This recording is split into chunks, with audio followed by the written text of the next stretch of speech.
Hey, what is up guys, Marcy here, back to do another video, and this is going to be a short game because I thought this game was awesome.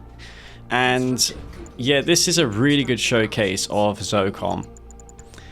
Honestly, I can't think of a better showcase, in particular against Scrin. If you want to play against Scrin and not utilize Firehawks, which is what players typically tend to rely on, then this video is going to be a great one to watch and to refer to. But it's not easy to replicate some of these things I'm going to do in this game. It does require a lot of micro and finesse, which is what ZOCOM is all about. They're projectiles on the ZOCOM Orcas, on the Zone Raiders. They don't land if you don't control them. Against fast moving units especially, they will not land. So you have to anticipate where your opponent is going to move to, so you can position and target the ground accordingly and hit them. That takes time and that takes experience to know. I achieved some incredible feats with the regular GDI Firehawk back in the day, where I just killed the opponent's prodigy whilst it was moving with the Firehawk bomb. And that's what I'm talking about. That's the extreme of what I'm talking about. But it's a lot easier with the ZOCOM units because they do have more splash damage.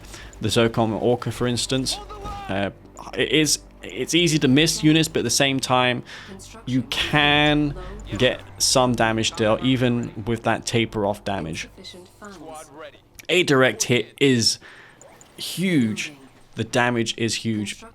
And the thing about ZOCOM Orcas is they unload their ammunition super quickly, but at the same time they don't have to. If you put your ZOCOM Orcas on hold fire stance, aim your opponent's units and then press S on your keyboard, it's only going to unload a singular round. You're not going to unload the entire clip of the Orca. So you can control the exact amount that your Orcas unload by simply pressing the S key on your keyboard whilst the ZOCOM Orcas are on hold fire. I never recommend using ZOCOM Orcas if they are not on hold fire. The key is to put them on hold fire, force fire the ground if needs be, and use the S key as well. A combination of those things will make them incredible. And for the times that fast fire rate is needed, it works amazingly well. So if you want them to be in a bomber role, in heavy static air defense locations, then it's preferable to get that damage inflicted as quick as possible, so your ZOCOM Orcas aren't taking fire in the enemy AA for a long period of time. That is when the fast fire rate is preferable. I like the versatility of that, and that's why I would never change the way that the APCs work. CGF and what he did, he basically removed that aspect of the ZOCOM Orca, and I just feel like it makes it like a regular Orca. It removes its charm, removes its micro aspect. I don't agree with that change at all. Yes, I am biased towards my own thing, but to be honest guys, what I have here is basically how it is in vanilla. So I just like the charm of the way things are in vanilla. Now I try to improve things while staying true to the game itself. Like with that harvester, I just zoomed into some blue Tiberium on it. That is a visual change, and it's staying true to the lore. I mean, in the real world, that would have blue Tiberium in it. So yeah. And you can see the GDI mine drop decal. I'm focusing on multiple fronts at once. Senna going to lose a harvester. I'm also taking damage here. Really decent APM for me in this game. Able to control multiple fronts at once. I'm going to not lose my harvester. I'm going to target that Seeker down. I'm going to kill his harvester and units in the bottom. And now I am going to be attacking him with a rig. Yes, right guys, the first rig you've seen in a long time. I've had some decent success with rigs on this map. And a more sure of micro, we use the mine drop. Pull the gunwalkers in, chasing that wounded APC, and then the gunwalkers all move into the mines and get annihilated. Just what we want to see. Now, I did make a mistake there. I accidentally queued a second tier 2. So whilst my hotkey usage is good, I sadly that time hit the wrong one, which does happen. I intend to build 8 ZOCOM Orcas in this game, and we're going to intend to use them like bombers. And the good thing about ZOCOM Orcas over Firehawks is they don't just kill buildings, they can kill units as well. Whereas with Firehawks, you either kill buildings or they're not very good at killing everything else. They can kill buildings, but that's it really. That is it. You need something else to kill your opponent's units. So if your opponent has a bunch of units coming towards you, a Firehawk is not going to do a whole lot in helping you to defend that off. Sure, they do deal some damage, but against a tripod, it's just going to be insufficient, let's just say. Rig moving in, I'm going to get that full health deploy, but a storm column comes down, and that's going to mean this rig will not achieve very much. But it will buy me time there, because the rigs do sustain a lot of rocket damage, and that's what the storm columns inflict. And get some kills on these gunwalkers, which may help me in the latter stages of this game. If I can kill those gunwalkers and thin the anti-air units out, that is preferable for me. So I've got these 5 ZOCOM Orcas. I'm waiting to get 6 of them. With 6 I can destroy the technology assembler, but 6 alone will not do it in this case, because there's a storm column there, and storm columns one-shot kill Orcas. So what I'm going to do this time is I'm going to summon in a V35 Ox with this rifleman, and I'm going to put the V35 Ox in front of the ZOCOM Orcas, so the storm column shoots that first, and then now these 6 ZOCOM Orcas can target the tier 3. So I coordinated that, so 6 would only be enough. Now you can do this with a regular Orca Strike as well, but there it was easy for me to use the V35. I have more precise control. I can control the timing better. So yeah, that storm column I was able to take out with the... I was able to distract there, which was good. All but maybe 2... I did lose 2 ZOCOM Orcas, so the trade definitely was in my favor. And these Devastators are a problem. This is the one drawback of the ZOCOM Orcas. They have no means to shoot up, but I can kill the tripod, which is what I'm going to focus on here. Senna does not have the means to build more tripods, but I'm sure he's building another tier 3. The Eradicated Hexapod is out for him. I've got EMP grenades researched, so I'm ready to deal with the Hexapod. Hexapod decides to pull back, can't blame him because the Grenadiers are out. I did reclaim one of those Cyber Room spikes in the north. No expansion established here for Senna, and I'm going to target the ground to kill this harvester. I'm going to anticipate where this harvester will move, and I'm going to be patient and then unload just a singular round from 8 of those ZOCOM Orcas, and that's enough to kill a harvester. Through experience, I'm able to know what I need to kill everything. And this is something that regular Orcas could not achieve without taking heavy losses. Because these ZOCOM Orcas have ceramic armor, which provide them with a 33% uplift in health.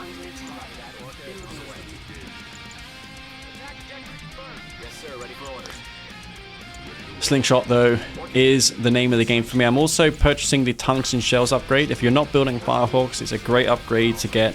Especially as ZOCOM, because one of your best strategies as ZOCOM against Scrin is to amass zone raiders in the late game, and the only thing that Scrin has to deal with that in an effective way are their Devastator warships.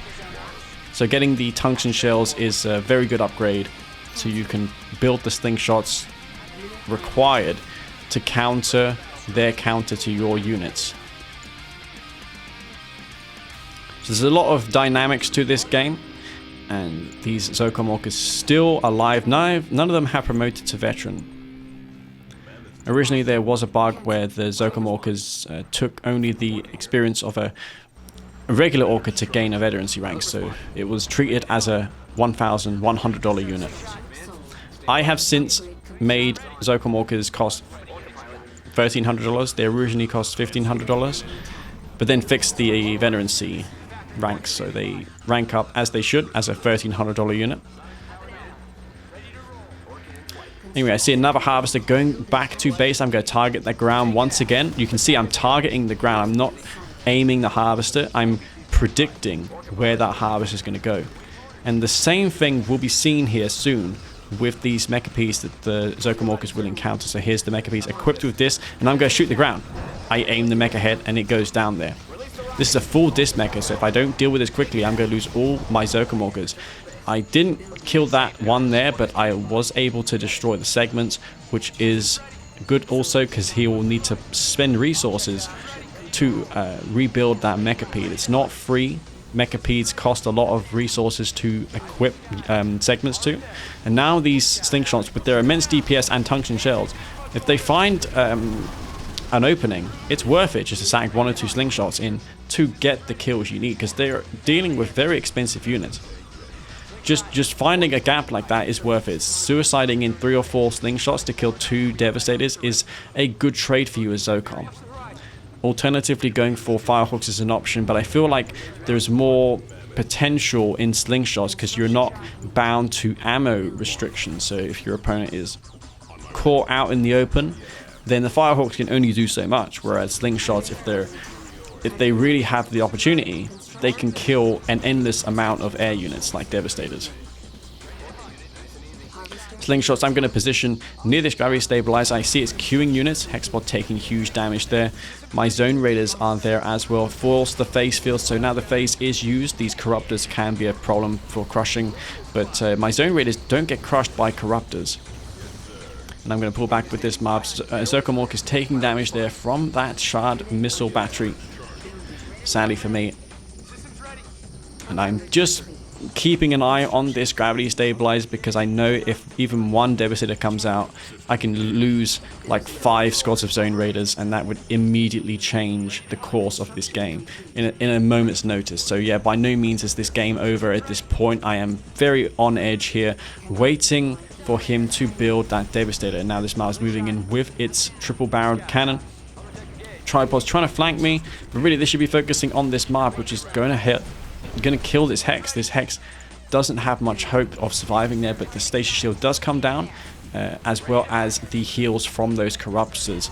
And for each of my units that fall, Sen is getting resources, he's getting kills, and he's getting money. A lot of money going to Sen there. Each one of those Zone Raider members giving him $47. So he's going to be able to fund a reinforcements, he's going to be able to rebuild his army if I don't deal with this hero now. Marv doing what it's designed to do, and that is just tank shots and be a meat shield. My zone raiders are really the real damage dealers. I'm targeting down this Hexpod, trying to EMP it so I don't take catastrophic damage, and whilst that is happening, I'm going in with the ZOCOM Orcas, doing that DPS, killing the Hexapod. Commando mixed in is going to be great against the buzzers that spawn from those buzzer hives. And now the remaining forces of Senate will be taken out by this army of ZOCOM units, jump jetting in to kill the drone platform. That, by the way, is an ability. If you target enemy buildings with the jump jet, you won't need to micro your commando to kill the structure. The commando is already going to kill it for you. So that's a quick way of dealing with structures with commandos. And I thought that was a great game to highlight the plays with ZOCOM against Scrin. One thing I failed to mention there was the storm column deflected several of those ZOCOM Orca projectiles, which I've never seen before, but it was cool to see. Anyways, guys, if you enjoyed this video, don't forget the like button. I really appreciate that. And yeah, I will catch you in the next one. This is Master Leaf. Peace out.